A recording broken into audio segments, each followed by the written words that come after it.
They're all becoming new age technologists. They are people who are actually using technology as an aid to do their specialized jobs itself. So if that's the story, you would actually see people who have done art now working in finance, because for private wealth bankers you actually need people to understand art to be able to sell the story to private wealthy clients itself. You need people to understand physics and music together to be able to kind of create products of the future. So obviously what it really means is that you need to have multidisciplinary activities coming together for us to be able to take in those kind of students who have that broad perspective to come in and do work for us.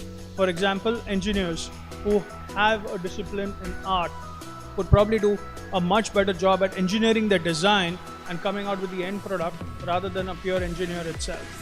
So I think that's where academicians can probably partner with each other. The second place is where academicians and industry could partner. I think one big area is definitely in terms of internships.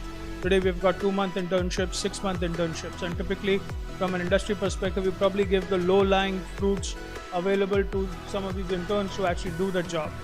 Is there an opportunity to make it a full year internship and it is backed by a solid project, it's backed by something on an ROI basis, and the intern really gives value back to the organization itself and therefore takes back a lot of the learnings back to their own campuses and learning. I think the third most important thing as both industry and academicians we have to work through is in terms of how do you create students and people not for just getting the first job, but also to be able to create a sustenance for them, because technology will keep changing. And I think the most important factor is that how do we retrain the existing workforce to take on jobs for the future? And that's where academicians and the industry could actually partner together a lot more.